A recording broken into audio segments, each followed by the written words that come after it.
Welcome to Mission Evolution Radio Show with Gwilda Wiyaka, bringing together today's leading experts to uncover ever-deepening spiritual truths and the latest scientific developments in support of the evolution of humankind. For more information on Mission Evolution Radio with Gwilda Wiyaka, visit www.missionevolution.org. And now, here's the host of Mission Evolution, Miss Gwilda Wiyaka. Hello. Thanks for joining us on Mission Evolution. We're coming to you on X-Zone TV and Simul TV from our broadcast studios in St. Catharines, Ontario, Canada, bringing the latest evolutionary information from today's leading experts. This hour, we'll examine true healing. A medical doctor embraces the shamanic way. Modern medicine is truly a wondrous thing, yet many have found true healing evades them regardless of how many doctors they see or drugs they take. With the amazing complexity of the human being, can we really expect one modality to have all the answers? Are there ancient modalities that can help fill in the gaps today? With us this hour to consider other alternatives is Dr. Sharon Martin. Dr. Martin is the author of Maximize Your Healing Power, Shamanic Healing Techniques to Overcome Your Health Challenges. She holds a doctorate in physiology and worked as a research scientist as faculty at Emory University School of Medicine. Dr. Martin graduated from Johns Hopkins School of Medicine and completed a medical residency in internal medicine. She's also a certified graduate of the Healing the Light Body curriculum of the Four Winds Society, a premier training program in shamanic energy medicine. She's currently the medical director of a rural health clinic in Pennsylvania. Her website, drsharonmartin.com. Dr. Martin, thank you so much for joining us. Thank you so much for the invitation. It's nice to talk to you. I'm sure we got some really fun stuff to uncover here today. Mm-hmm. So, with your extensive background in medicine, with modern medicine, what prompted you to look into shamanism? After seeing patients, this was about 20 years ago, I realized that mainstream medicine did not have all the answers, even though we're taught all of this scientifics and everything is supposed to be black and white. It's not black and white. There's lots of gray. And a lot of times the treatments we have to offer have side effects. The treatments we have to offer cost money. And they don't always give a sense of the healed. And so many people might have their blood pressure improved, their blood sugar improved, but they don't feel any better. And their quality of their life experience is not better. And I started asking myself, what can I do to find something more? There needs to be more. So you mentioned sense of healed. What do you mean by that? To me, healed is a state of well-being. So you can still have cancer and feel healed. Because if you are able to enjoy your life, to have a purpose, to interact well with the people around you, and be in harmony with your body, whatever state it's in, you can feel healed. Healed is not cure. To me, healed is not cure. But so many times in mainstream medicine, I couldn't even get my patients to feel improved. Their well-being did not increase.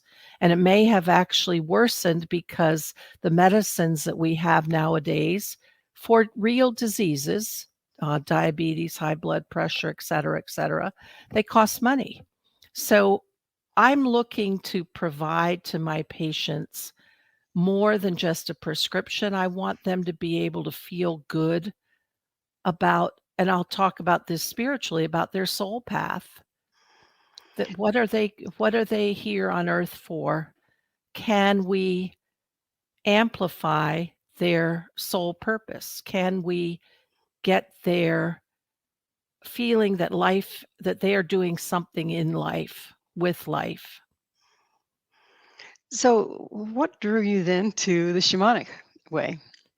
I've always loved nature. I've always loved animals. So I think at my core, I'm very much in that animistic field. I believe in, even as a kid, I would sense that I could be in conversation with nature elements. But I was reading a book, Shaman, Healer, and Sage by Dr. Alberto Villoldo, and saw his picture on the cover and got one of those things I call a nudge from spirit. I got a zing.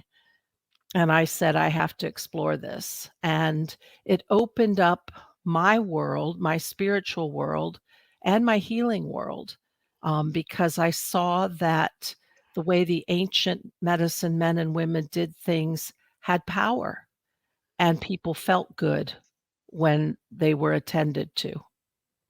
Dr. Martin, would you mind defining shamanism as we'll be speaking of it here? I'm not sure I think of it in the textbook way. Mine is more of an experiential. I don't I'll tell you what I don't think it has to be. When we think about shamanism, we often think about Native Americans or Mongolians and masked and drumming and rattling and chanting. And I don't think today, anyway, that we have to do that to accomplish what I call shamanism. To me, a shamanic experience is where the human links up with the unseen world, with the forces of nature, with spirit, something bigger than the human self, and engages with those forces to bring about a shift in the human pathway, whether that's a healing pathway, a life outcome.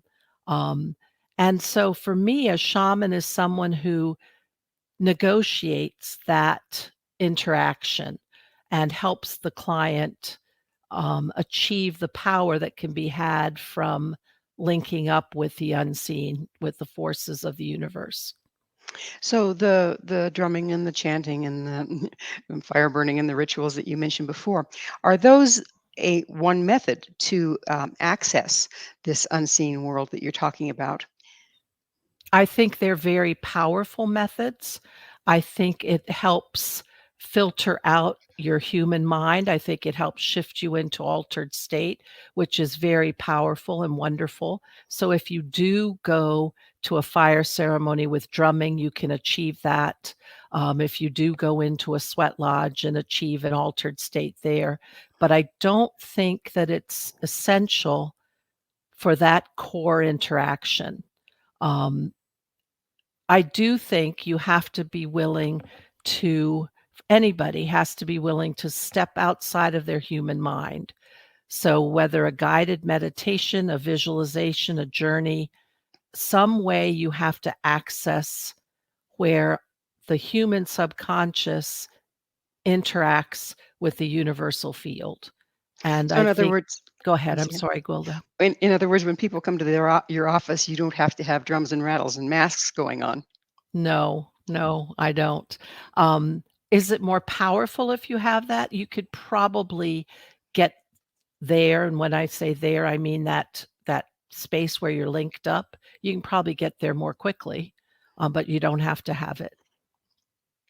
So, is there some scientific proof? I mean, you're a doctor, you're a scientist, you're a Mhm. researcher. Is there some scientific proof that shamanism works or exists at all? I'm sure that there are studies, and I'm not familiar with all of them, and the people who have explored this a lot are, um, like Larry Dossey and The Power of Prayer. Um, there are people who have shown these things to work. I don't rely on studies, even though I am and have been a scientist. For me, this is a very experiential. You know it when you feel it. And we don't always have a way to prove that scientifically. But this again is a realm that is not dependent on the strict logical materialistic reductionism. This is experiential. And when you hit a transcendent moment, there's no going back. You know it, you feel it, you know it, and it carries you forward. As a doctor, have you seen once a person reaches that state some remarkable and measurable change? I can say in my experience that, let's just say, 100 client sessions, I would say 99.5 of them left after an hour session feeling better than when they started. And I can't say that for all the prescriptions I write. I So mean, what people feel better because you're engaging them at their deepest core subconscious and soul level. You're engaging their energy field, even if they don't know that they have one. And that is our link up to the universal field. And if shifts are made there, those shifts trickle down. So I think once you experience it, I think you're hooked. I got hooked. so we're about out of time in this segment, but what does it look like? What does an hour session look like? Do you do that in your office? What does it look like when you're doing that? I haven't done any lately because I'm busy launching my book. But a session is, and it can be done remotely because these are connections in the universal field, the collective consciousness. These do not have to be physically present. And the client has to be willing to, I call it suspend disbelief, be willing to just accept that they're going to be in a relaxed state, follow my suggestions, and a client will always follow what feels right to them and they won't follow what doesn't. So you don't have to worry about being taken over or being exploited by the practitioner.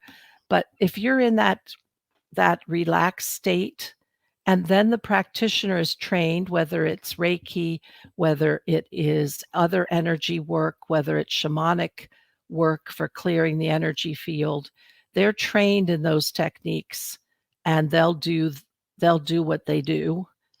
And then the person can feel it. And you know that, Gwilda, from your experience. Well, unfortunately, it's time for that commercial break, but we will pick up on this on the other side. Dr. Martin and I will return very shortly, so don't go away. This is All Mission right. Evolution, www.missionevolution.org. Hello again. This is Hi. Mission Evolution, missionevolution.org. With us this hour discussing shamanism and allopathic medicine is Dr. Sharon E. Martin. Her website, drsharonmartin.com. Sharon, I understand that you also help empower people by teaching ceremony. Where do you get these ceremonies? I learned I learned ceremony first from Alberto and the Four Winds Society. So those are ceremonies practiced by the Peruvian Andean uh, indigenous cultures. They're very closely related to Native American ceremonies and probably related to many other cultures.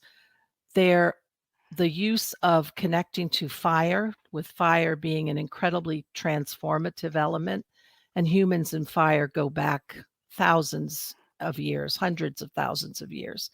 So those ceremonies directly I learned from Alberto and his senior faculty.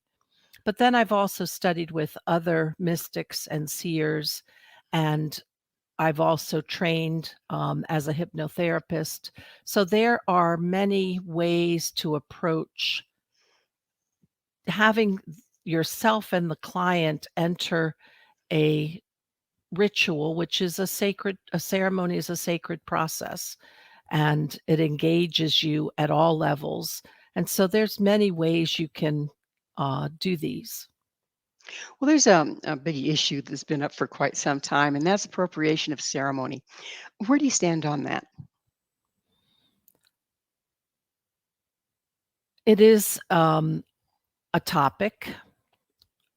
I don't want to sound insensitive, but all of us were indigenous at some time, at some point. if we go back, if we did 23andMe or DNA or whatever, we're all indigenous. I think that, like plagiarism of other sorts, you want to make sure you acknowledge where you learned it and that that it's your style and not directly, may not be pure. But I don't think for efficacy in today's energy medicine and shamanic approaches, I don't think you have to be a purist. I think you have to be willing to enter a sacred space, which I consider linking up to spirit, to put your entire intention for your mind, body, and spirit to be present. And other than that, I'm going to stay out of that political discussion. So the sacred space that you're talking about, is this produced ceremonially? How do you enter into that sacred space?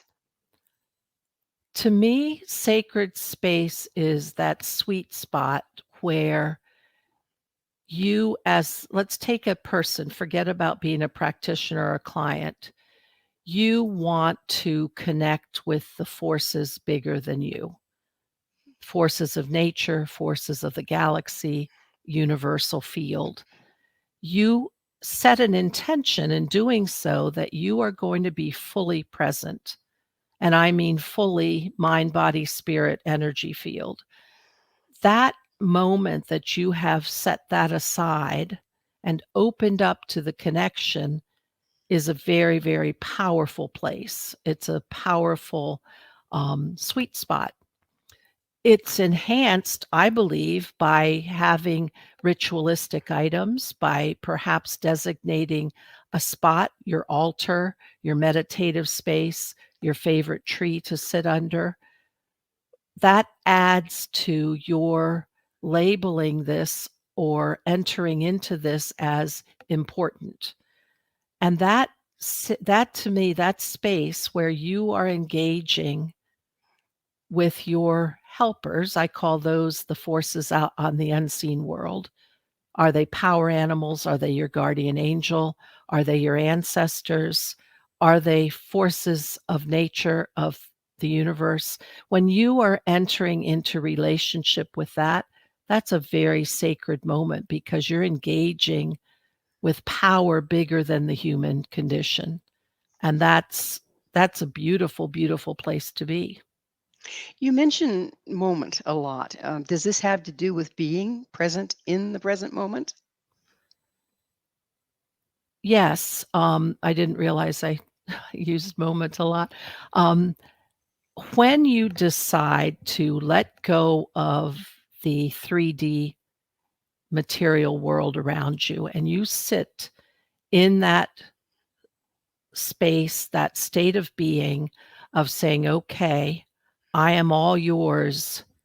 Whether if you believe in God, perhaps you're in a prayerful position and you say, okay, God, I'm here. I'm all yours.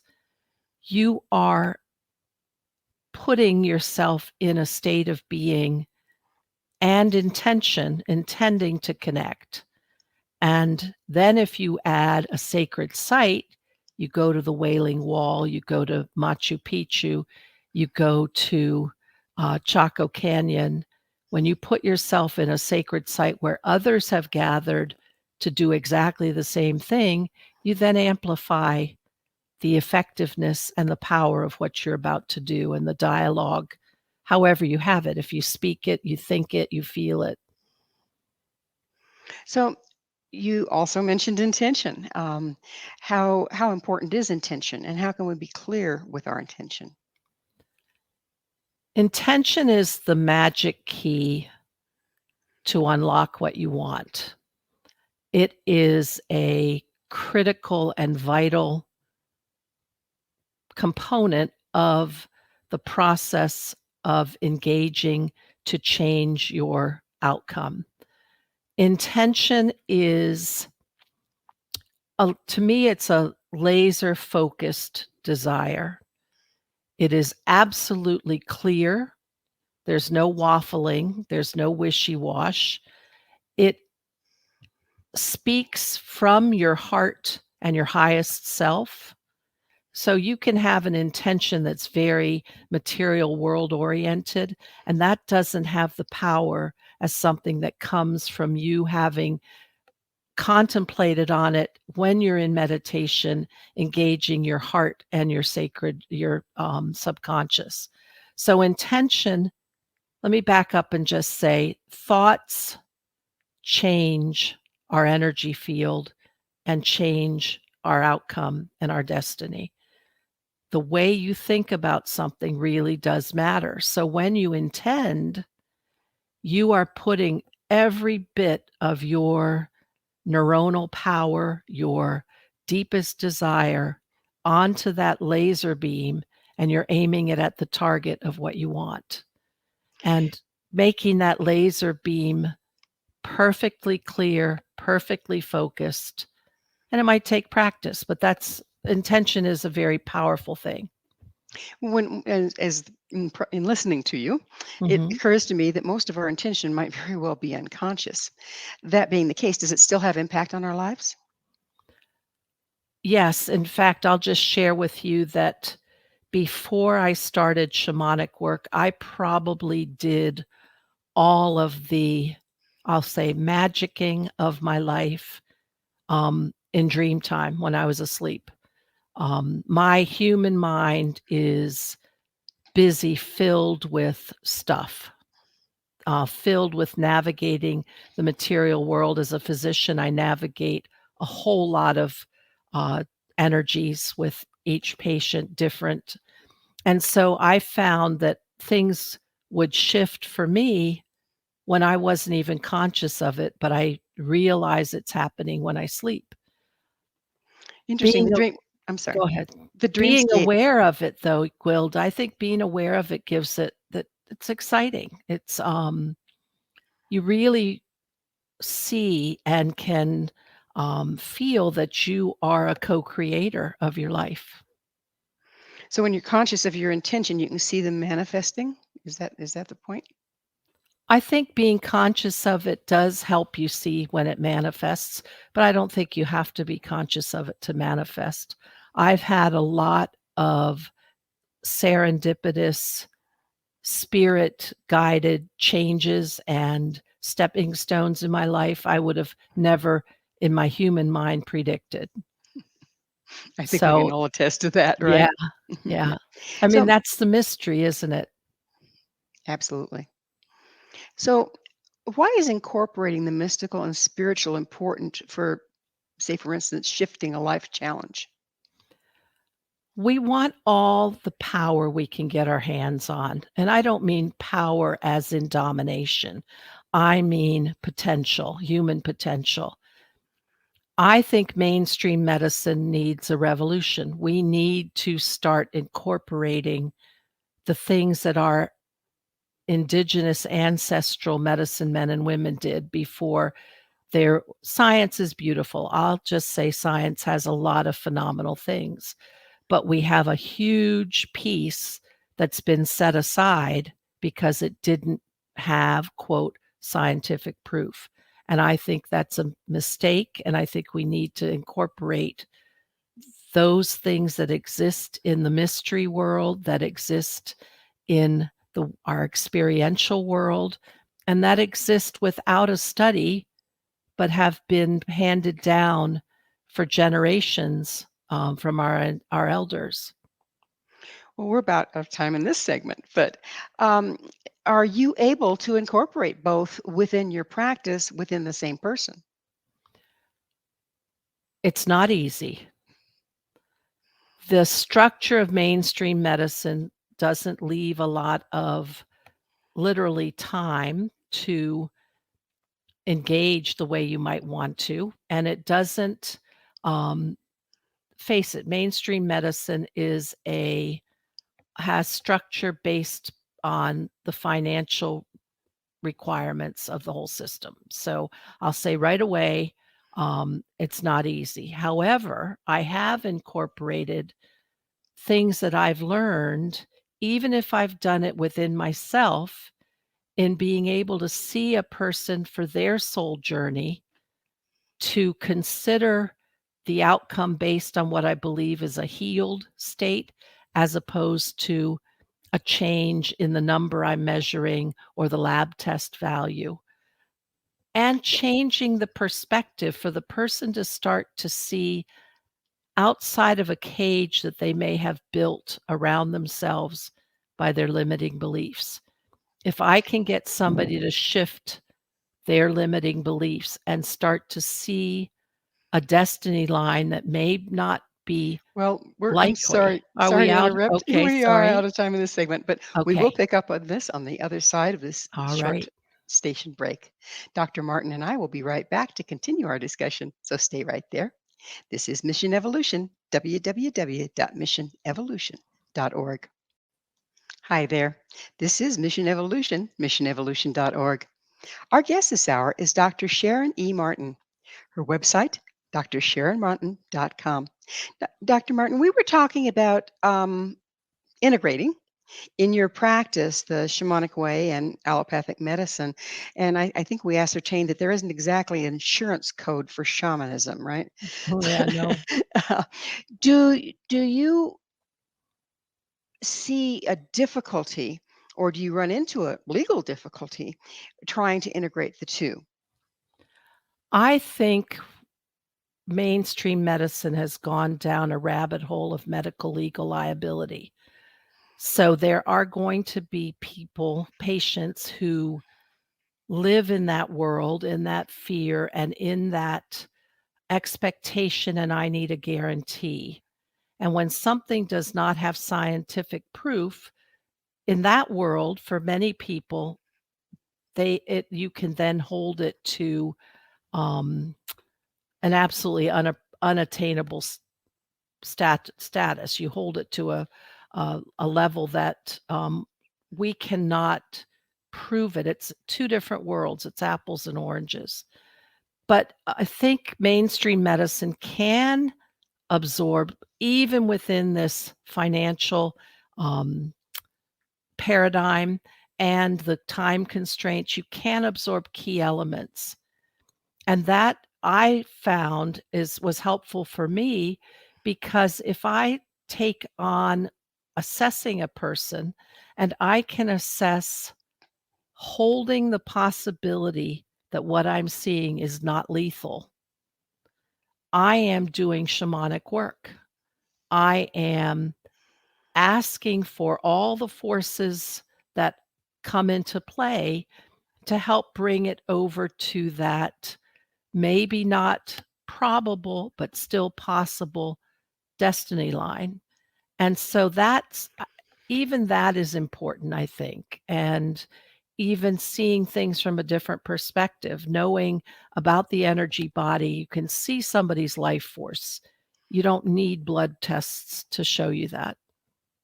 So, do you find that you can combine sacred space, say, for instance, in your office, which I assume would relax the person more Mhm. without challenging their belief systems? And also, can you use, when you're getting all the scientific data in front of you, can you also then use shamanic knowing or shamanic information access to help with diagnosing?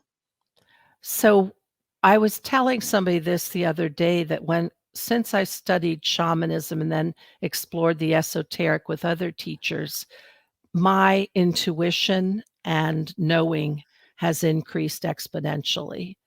Um, and I think we all have that potential for um, intuitively accessing universal truth. And then setting up space. Well, what I did a couple of years ago, and this was right at the beginning of COVID, when things were unbelievably stressful, and each encounter in the office was fraught with fear. We didn't know what this virus was going to do. So you're all gowned up and masked up and gloved up, and you're afraid of the person and afraid for them. And and then you have several people die. It keeps your fear pretty high. But I took pictures around my property. I live in a very rural area in south central Pennsylvania. And I have a miniature donkey, and I have horses, and I have chickens, and I have dogs and cats. And I rescued 2 pygmy goats. I took pictures of these outdoor animals in the outdoors, and I put them up on these photo tiles and put them up in the office. And everybody comments on them. Everybody loves them. They say, "I'm so happy to be here. I love seeing these animals." I think that is a type of sacred space. I think that engendered a good feeling, and starting off with a sense of, "Ah." How interesting, because shamanism, as I understand it, is earth-based, that it works with the power of the elements and star-based as well. But it works with the power of the elements and the earth herself, and aligning with that is part of what brings healing. So, do you see that when people are put in that kind of an environment, they're easier to treat? Things come to the surface as to what needs to happen more readily? Definitely for myself, because then I am more relaxed, not watching the clock, settling in. I do also think that the patients are connecting with nature, and Gwilda, nature is a powerful healing force. And those of us who live in cities don't always get enough of it. So, yes, I think that is setting a vortex, so to speak, of let's join in these kinds of feelings, these kinds of energies. And I'm an earth girl. I love animals. I love the land. So, do you incorporate in your space? Do you call upon the directions, or cast a circle, or work with the medicine wheel, just for yourself before you start your practice of the day?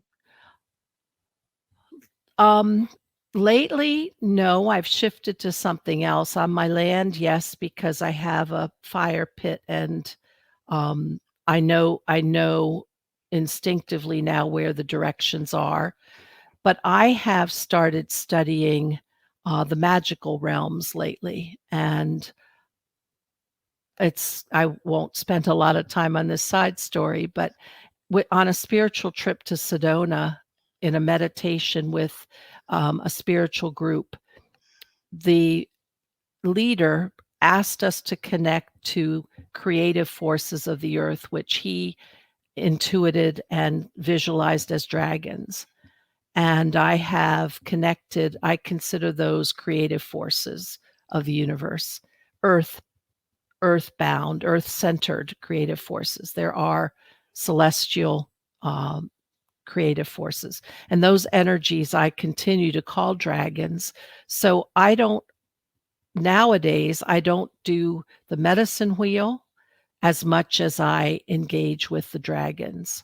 And those to me are powerhouses of energies of the earth. Are they more of a composite than just working with the directions and in their archetypal form?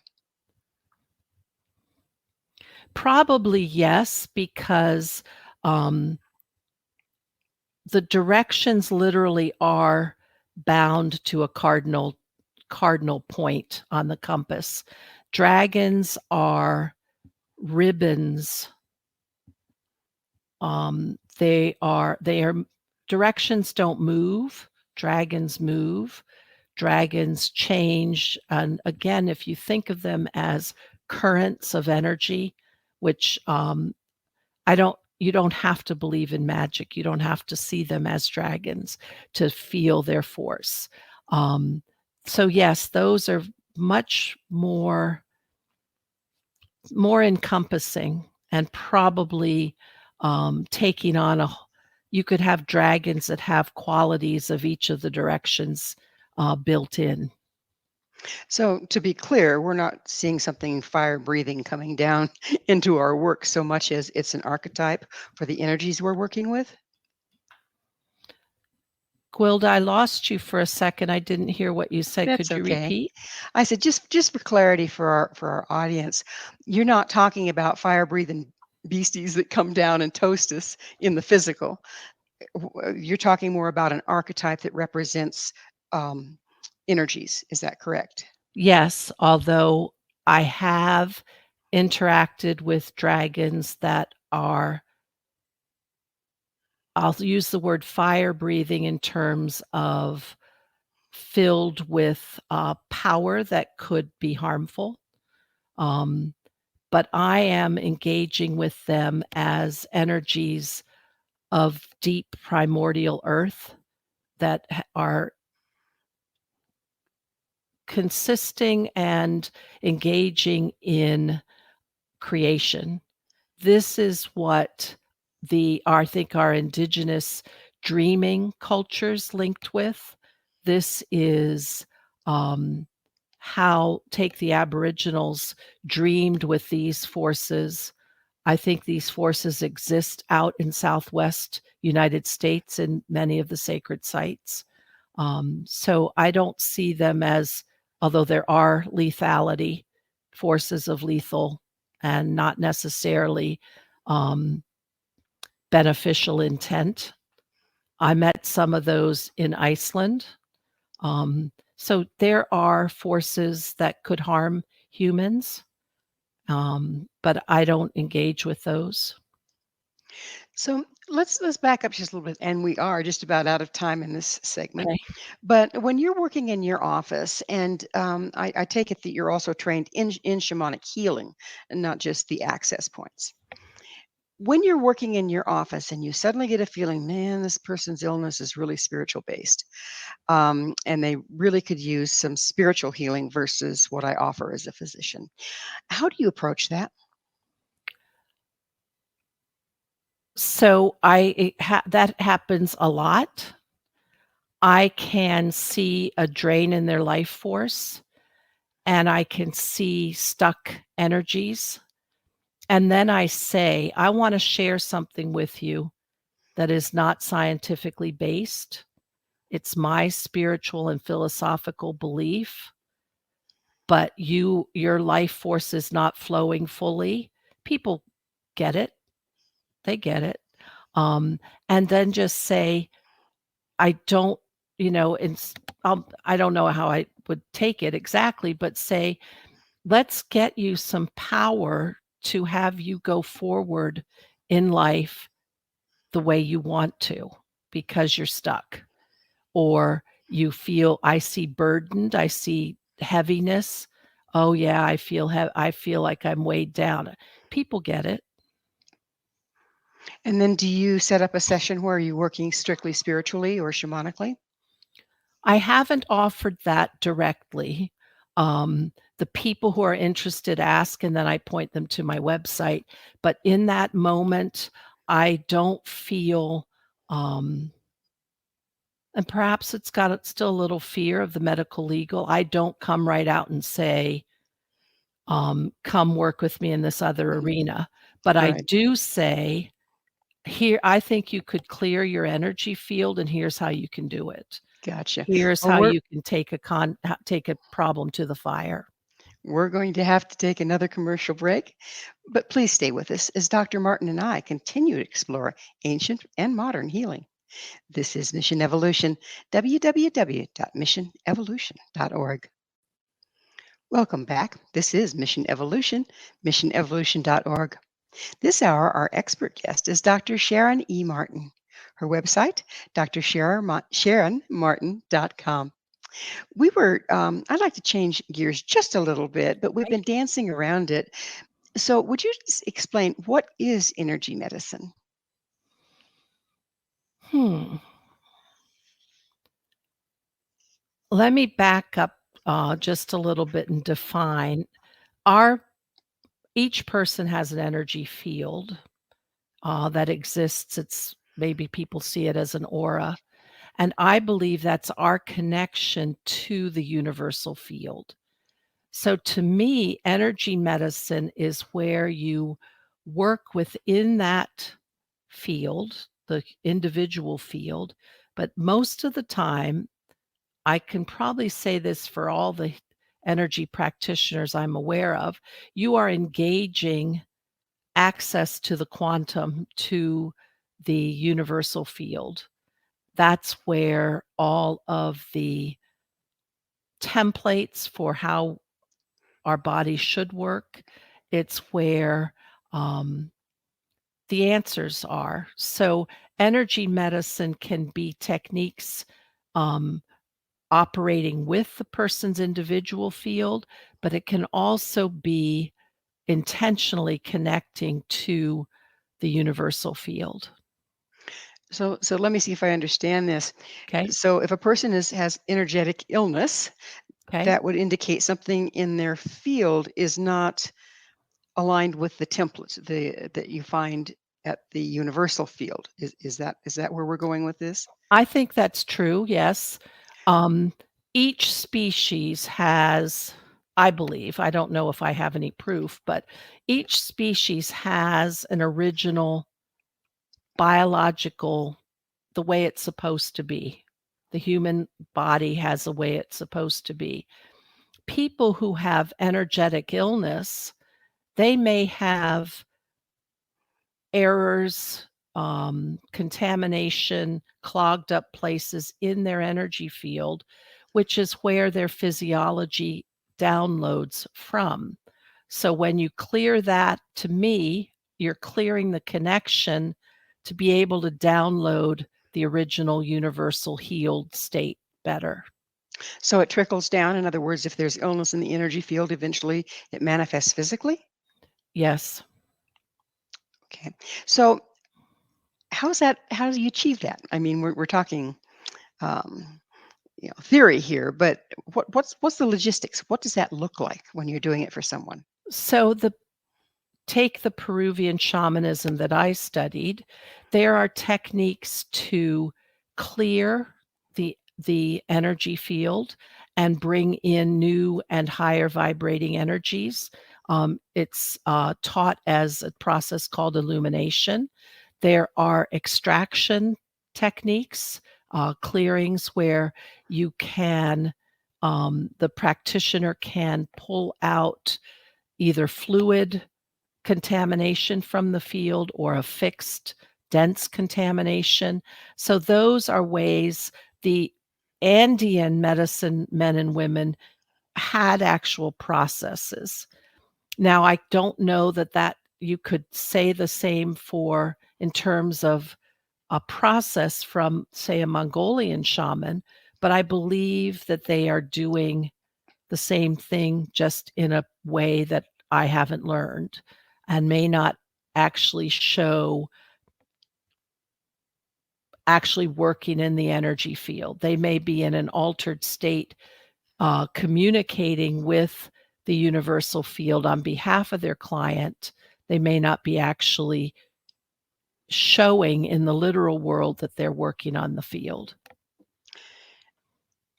Showing in the you mean that you They can't may tell not what they're be doing? right, they may not be doing a process with the client lying down and you're clearing the field or, working on the chakra systems. They may be in an altered state, communing with, the collective, the universal consciousness. At the same time they're communing with the client? Correct. Mhm. Okay. So it's kind of invisible in that case. Right. So you might not think that anything's going on. So is that considered working without permission? I think yes, you can have people who work without permission, which is a big ethical no-no in my opinion. But I think in the case, and I'm just using my limited knowledge of Mongolian shamanism, the client went to them and paid them for a session, brought vodka, brought tobacco. Um, so in that sense, they have permission. So let's bring, fast forward to the modern world. Mhm. Um, how do we know we have permission if you're sitting in your office and you're talking to someone, but you're also working on the other level? How does that work? How do you stay clean there? I make the assumption that when a person's coming to me as a patient that they have asked me to provide medical and healer support. If I'm going to ask them to do anything, I preface it by saying, here's what I believe. I can show you something. Do you want to know? Where for me it's unethical is I can walk down the street and see something that I see as really obviously energetic. And let me back up and say many people have empathy and sympathy and compassion. And so they see and they go, oh, okay, that poor person, I'm going to pray for them. Well, prayer is in effect an energy exchange. I do not think you should engage with someone else's energy field without permission. And luckily, I believe there's a spiritual law that is in place that says our energy fields are sovereign. So I think there is some safety mechanism. But just because you're compassionate and you want to help doesn't mean you should. That brings a whole new light on prayer groups, doesn't it? I don't think now people who are in a church group, they know prayer group is going to meet. That it's a perhaps unspoken permission. But it's But when then there's the go other ahead. other side of it when they're working on someone outside of their parish, um, like I bring them remember to the light kind of thing. Yeah. sitting in a conference. I forget where I was, but it was a shamanic and energy conference. And the two women next to me were upset with a particular speaker. And they decided amongst themselves, I could hear them talking, that they were going to energetically fix that. Mm. That to me is a huge no-no. That's black medicine. That's bad juju. I don't believe into am I always 100% ethical? If I'm not, I'm not aware. I try my very best to be clean. Well, it sounds like we really kind of need to reframe a lot of things once we start incorporating the understanding of the power of energy. Yes, I don't you may not be a blues fan, but Joe Bonamassa is like this amazing blues guitarist, and he has a song. I was actually listening to it on the way here today. Just 'cause you can don't mean you should. Exactly. Exactly. So this is about the portion in the program where I have to ask, Mhm. Dr. Martin, what is your mission? To help people know that they are more than they think they are, and that they have power, particularly when it comes to healing themselves and changing their destiny. And that's what my work and my book was all about, is to give you the tools to help shift a health challenge, and it could be a life challenge as well. So then these are through using shamanic principles. Is that accurate? Yes, and perhaps other mystery school esoteric principles. Hmm. I'm Hmm. not a purist in the shamanic world. Whatever it takes, kind of thing, right? I love when you pull it all together and the power that you get from that. Why wouldn't we want to bring it all in? Speaking of bringing it all in, we're still kind of in a betwixt in between place when you're looking at the traditional. Well, it's not traditional medicine. Let's say the allopathic medicine Mhm, and the more esoteric medicines. mhm. What's your vision there? How do you think we can pull it together, or do you At think we can? I think we have to. At the very least, have our young medical students and residents start to understand the energy field and start to understand our interconnectedness as humans through consciousness and our interdependence on the earth and its creatures. That, if just that understanding alone could shift a whole lot. And then you can add in, can they do other techniques? But I don't think you have to know those processes to actually do them as a healer. If your perspective changed and you were more aware of the interconnectedness and that there is truth to be had in the universal field, just that awareness alone would shift so much. I mean, we're just about out of time altogether, I but it occurs to me that one of the things that might have to shift is this control of the insurance companies, whereby your medical doctors spend more time on a keyboard in front of you than they do palpating your problem, much less connecting shamanically. How It's a can that broken shift? system. It's a Mm, broken system. I would love to see us be out of the financial overlay is so horrific. it's Um, it's it's killing our doctors. They're so mhm. frustrated. And the costs of prescriptions, there are fabulous medicines. Now, I see people whose health problems are like the horse is already out of the barn. Mhm. So I have to use medicines. I'm past prevention at this point. Right. But those prescriptions are so expensive, and yet there's some amazing medicines. So Absolutely. we have to shift that too. Well, that it is that time that we are out of time. Dr. Okay. Martin, thank you so much for coming on the show. Gwilda, thank you for having me. I enjoyed it. It's been a real pleasure. Yes, for me too. Our guest this hour has been Dr. Sharon Martin, the author of Maximize Your Healing Power, Shamanic Healing Techniques to Overcome Your Health Challenges.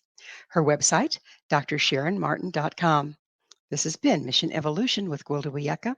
For more information or to enjoy past archived episodes, visit our website at www.missionevolution.org. And please be sure to join us right here next time as this mission continues, bringing information, resources, and support to our evolving world.